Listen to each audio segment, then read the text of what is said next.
Olá, seja muito bem-vindo, muito bem-vinda. Você está no canal da Frangipane. A Frangipane é uma marca onde eu comercializo na minha loja online, que eu vou deixar aqui o endereço embaixo, as delicadezas, os presentes especiais que eu crio aqui no meu ateliê casa. Estamos com uma série aqui sobre o bordado pelo mundo.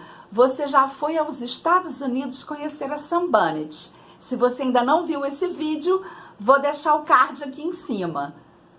E hoje nós vamos descer um pouco mais pela América e vamos conhecer a terra de Frida Kahlo, conhecido pela sua comida típica com muita pimenta, as pirâmides famosas dos astecas e também a musicalidade dos mariachis com belas praias. Sim, eu estou falando do México, do México. O México tem um bordado bem vistoso, colorido, alegre, sempre feito com um ponto bem fechado, com lã.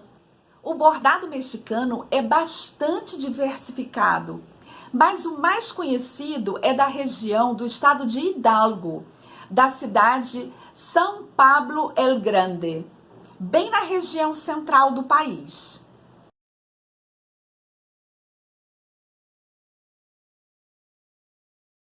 Esse bordado, inclusive, inspirou uma coleção da famosa grife Hermès francesa, que utilizou a temática mexicana para fazer uma coleção de lenços.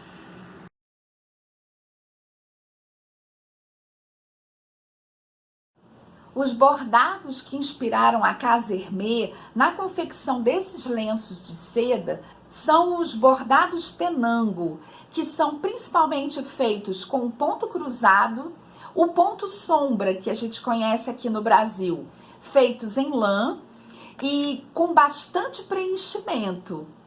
É um bordado que fala muito sobre a cultura local, a representação simbólica de pedidos de chuva, da colheita do milho, é muito relacionada à agricultura, representando principalmente a flora e a fauna da região. Se a gente vai mais ao norte, na região do estado de Chihuahua, a gente vai encontrar um outro tipo de bordado que tem muita representação de caracóis marinhos, algumas coisas também relacionadas à chuva, da tribo dos Tarahumaras.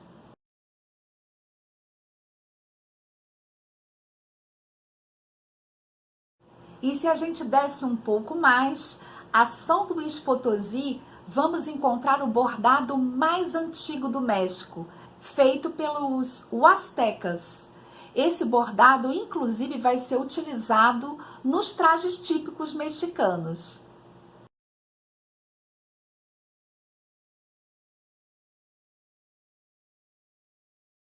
Entre Jalisco e Nayarit, nós vamos encontrar outra tribo, os Wixárikas.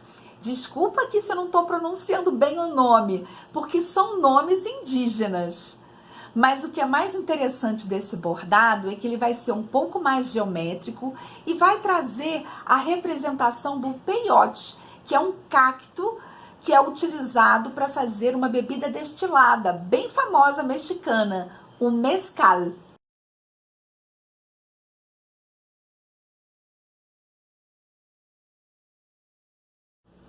Em Michoacán, nós já vamos encontrar um outro tipo de bordado, dos purépechas, que eles vão representar o cultivo do algodão. E também aí já começa a haver uma escolha de cores que vão representar a região: o branco, o amarelo, o laranja e o azul.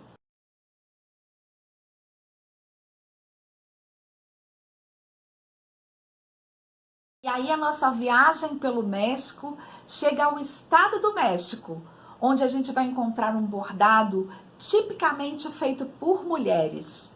E aí a representação vai ser do cotidiano, vai se falar nesses bordados sobre a morte, sobre a vida, sobre a esperança e o amor. O bordado das mazarruas.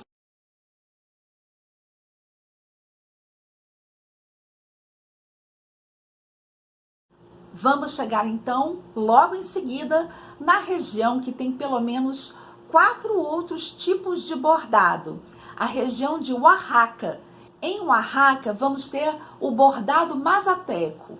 Esse bordado já é um pouco mais sóbrio, vai trabalhar com cores mais fechadas, como o azul, o negro, o vermelho, representando coelhos, aves e pássaros também. Os chinantecos vão trazer os pássaros de 2 cabeças, bem típico do bordado dessa tribo. O bordado mixe e zapoteca, que também são de etnias dessa região de Oaxaca, eles estiveram na mídia por uma questão bem polêmica. Os bordados foram copiados por grifes. E isso abriu uma discussão muito grande sobre a preservação do bordado mexicano, sobre o respeito pela cultura indígena.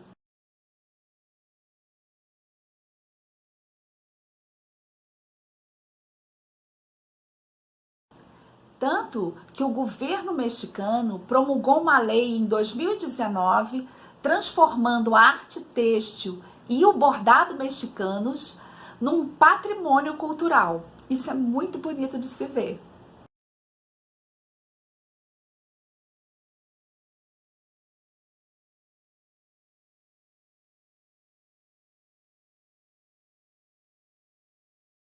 É uma forma que o país encontrou de preservar essa cultura. Entre Guerrero e Oaxaca, nós vamos encontrar já uma outra expressão artística, da tribo de Amuzga. Lá eles vão fabricar também o huipil, os huipiles, que são os mantos, uma espécie de poncho, também com um bordado típico, sempre representando o cultivo do milho.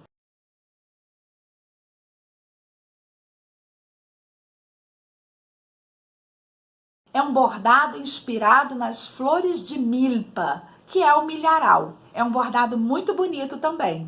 Chegando a Veracruz, agora nós vamos encontrar os totonacas. E eles, como já são inclusive responsáveis também pelo pastoreio, pelo cultivo da lã, eles vão representar no bordado toda essa cultura do pastoreio, do trabalho com a lã.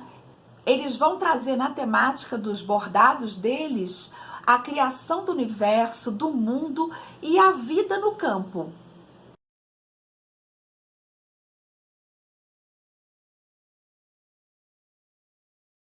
E aí a gente vai terminar a nossa viagem pelo bordado mexicano em Yucatán.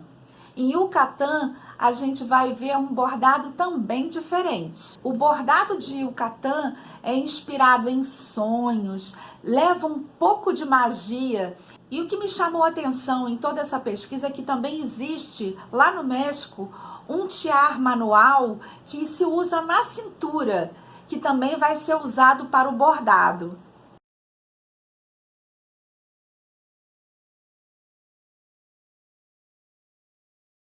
O bordado de Yucatán vai falar da deusa da lua, a esposa do sol, que é inclusive a deusa que é patrona do bordado, a deusa Ixchel. Será que eu estou falando certo?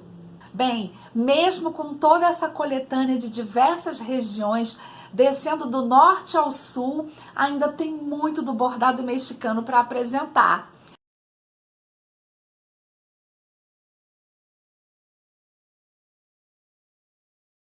Mas a gente também precisa bordar. E na nossa aula, nós vamos fazer uma homenagem a uma festividade. Eu aqui desenvolvi uma ilustração para você bordar comigo. Vamos lá!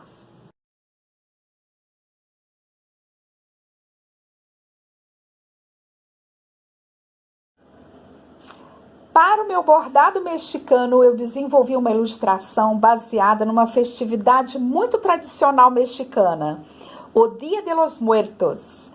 Essa é a calavera, a caveira, que é um símbolo dessa festa que homenageia os antepassados. Já fiz aqui a minha ilustração, fiz o meu risco e já apliquei no meu tecido que eu vou aquarelar para bordar. Já vou mostrar para vocês daqui a pouquinho ele já pronto com aquarela. A gente tem um curso online onde eu ensino a técnica da aquarela aplicada em tecido. Se você quiser aprender, é só acessar aqui no descritivo do vídeo o link para esse curso. Então, já já eu volto com ela prontinha para bordar. A minha aquarela já está secando. Eu usei a técnica do lápis aquarelável e, por uma questão de homenagem, usei as cores da bandeira do México, verde, branco e vermelho. Também usei aqui o amarelo e o azul para dar um pouco mais de harmonia, mas vamos usar cores de linhas bem coloridas, porque esse símbolo de proteção mexicano, que é a calaveira, ele é bem colorido no México e é usado na festividade do Dia de los Muertos. Então eu vou separar as minhas linhas e já volto aqui para a gente começar o bordado, enquanto ela seca. Essas são as cores que eu escolhi para fazer esse trabalho, bem coloridas, bem a cara do México. Coloquei já então aqui o meu tecido no bastidor e escolhi essa cor. Escolha aí uma cor bem bonita, bem matizada. Essa tem até brilho e eu vou usar para fazer todo o contorno do chapéu usando ponto atrás. Vamos então relembrar aqui o ponto atrás. Você veja que essa linha tem brilho, ela fica bem bonita, tá? Escolha aí uma bem matizada para você também fazer o seu trabalho. Então, eu vou descer e saio à frente também para voltar meu ponto seguinte. É um ponto bem simples, mas muito utilizado no bordado para fazer os contornos. Eu coloquei um fio bem grande, porque essa linha, como ela é uma linha encerada, eu não corro risco dela embolar. Mas se você estiver usando uma linha tradicional, eu recomendo que você use fios mais curtos, tá? Eu concluí esse contorno que eu estava dizendo que é o contorno macro do meu bordado. Fiz só essa primeira tira também com o ponto atrás. E aí, até para mostrar o avesso, que muita gente sempre pede, vejam que tem poucos nós, poucos arremates. Então, ficou mais limpinho ele aqui também. Então, essa é uma técnica que eu sempre falo com as alunas. Para a gente começar pelas figuras maiores, para depois bordar as menores. E, se possível, sempre interligar. Vocês vão entender o que eu estou falando quando eu for bordar aqui. Eu vou bordar o azul e o amarelo juntos. E aí você acaba tendo menos troca de linha ou transpassa menos linha por trás. Agora eu vou usar esse tom de vermelho mais puxado para o vinho e vou fazer o ponto cruzado nessa área aqui vermelha. Mas não vou fazer como os mexicanos, não. Eu vou fazer ela mais espaçada para poder continuar aparecendo a minha aquarela. Eu entro com a minha agulha e aí eu vou dar um pontinho dentro da minha área que tá aquarelada.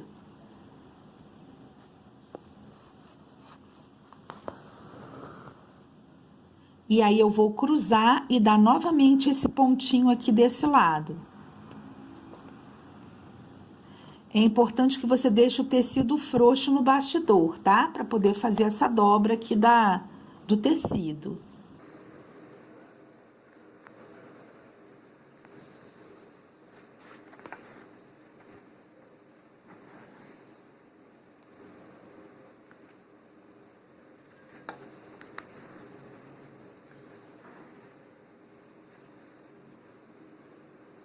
É um ponto cruzado mesmo, é como se fosse um ponto em X.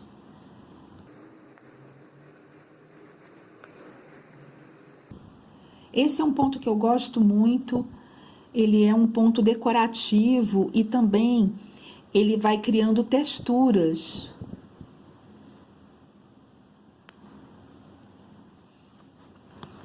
Ele ficou ligeiramente desigual, mas por quê? Porque ele começou numa curva. Então ele fica um pouquinho diferente mesmo. Eu sempre vou fazer o meu ponto, dar um pontinho e sair bem próximo do final do ponto anterior. A mesma coisa, eu cruzo, né? E faço do outro lado. Olha que resultado que já vai dando. Não tá ficando bacana? Vou fazer mais um pouco e já mostro ele pronto. O arremate vai ser o tradicional mesmo. Mas o que é mais interessante é você olhar ele do avesso.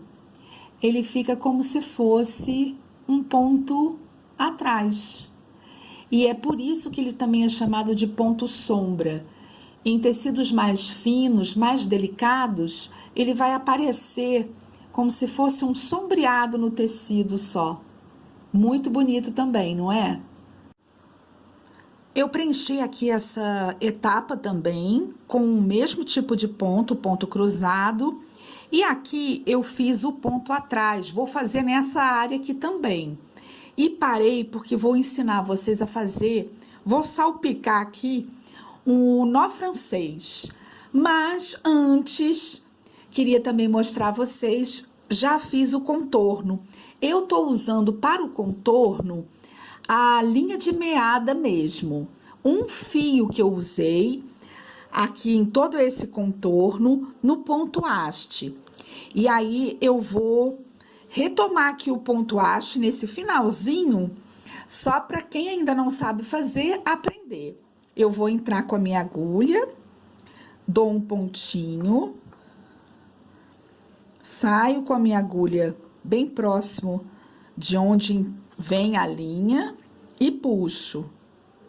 Esse é o ponto haste. Vou usar um fio em todo esse contorno. E aqui, deixa eu fazer só mais um pouquinho, né? Pra ninguém ficar com dúvida.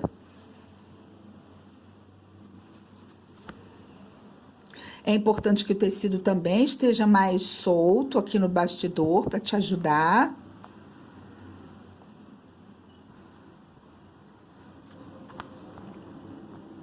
Eu achei que um fio fica bem delicado e faz um contorno que realça mais, né, a caveira. E aqui nos dentinhos, eu usei o ponto atrás também em um fio só, ok? Então, eu vou continuar, vou terminar aqui todo o contorno e já volto para mostrar o nó francês que eu vou dar aqui esse detalhe. Por último, eu vou usar a cor azul para fazer essa área aqui do chapéu. Eu usei o preto aqui, então, no contorno, no nariz e nos dentes. Para o nó francês aqui do detalhe do chapéu, eu acho que vai dar uma enriquecida nessa área.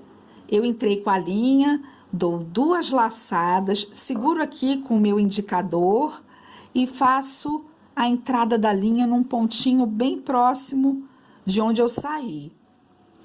Evite usar o mesmo furo para o nó não descer, tá? Esse é o pulo do gato que a Frangipane sempre passa aqui no canal. Pronto, e aí eu fiz um. Vou fazer o outro aqui.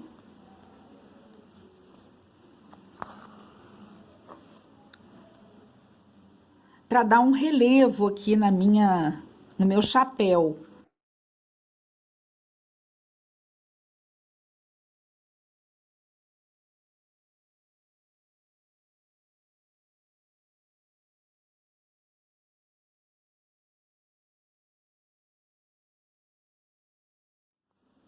Aí eu dou uma ajeitadinha aqui, ó. Puxo a linha para ajeitar o meu nó e desço.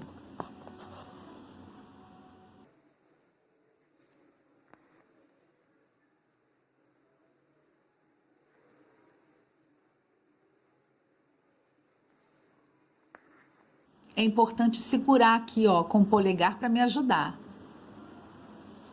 Prontinho. Agora eu vou fazer essa área e já volto para a gente começar a fazer o azul. Mais uma etapa concluída, o chapéu prontinho. Eu fiz também aqui o contorno com ponto atrás, usando tons acima da minha aquarela, para fazer as pimentinhas. E agora eu vou bordar os olhos.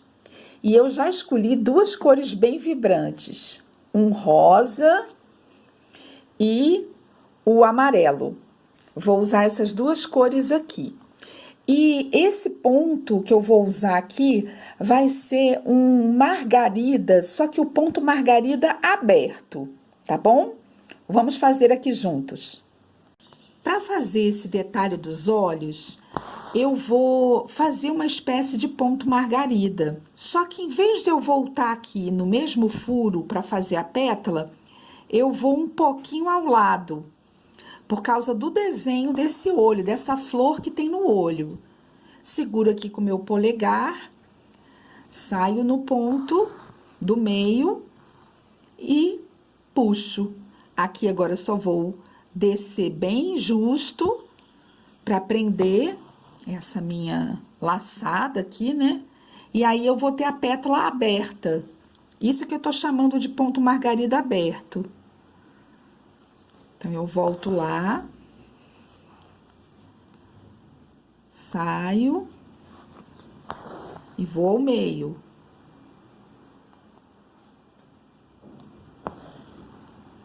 Então, só essa variante que a gente vai ter que fazer aqui para fazer essa flor. As pétalas, né, da flor que tem no olho. Não é o margarida comum. É uma pequena variação. Eu vou circular todo esse olho aqui nessa cor. Eu fiz aqui uma troca de cores para fazer uma brincadeira nesses olhos. E agora, eu tô usando a cor vermelha de meada mesmo, 2 fios, para fazer esse coração. E vou fazer ela no ponto cheio. Então, vamos lá. Você que já sabe como faz o ponto cheio, eu aqui no canal sempre ensino dessa forma. Você ter bastante cuidado para que o fio caia do lado do outro. E aí, ele não pode sobrepor, para ficar um ponto cheio bem bonito.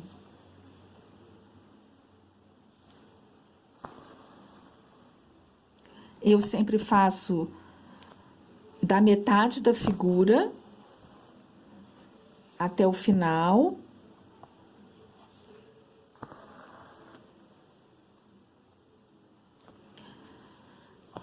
Aí, depois eu passo aqui por trás, né? Aí, eu passo a minha linha por debaixo dessa parte que eu já bordei, volto para fazer a outra metade. Então, eu vou fazer aqui os corações em vermelho. Fiz aqui uma florzinha para concluir o queixo da minha calaveira e fiz os bigodes em ponto haste. Aqui na florzinha eu usei também o ponto margarida e o ponto atrás para fazer a haste da flor. E agora a minha calaveira está pronta. E quem acompanha a Frangipane nas redes sociais, lá no Instagram, eu vou mostrar o que eu vou fazer em produto com esse bordado. Acompanhe a gente lá. Terminamos então aqui o vídeo de hoje. Se você gostou, deixa sua curtida, compartilha esse conteúdo e deixa aqui para mim nos comentários qual é o outro país que você gostaria de conhecer o universo do bordado. Um beijo, gente. Até o próximo vídeo da série. Tchau!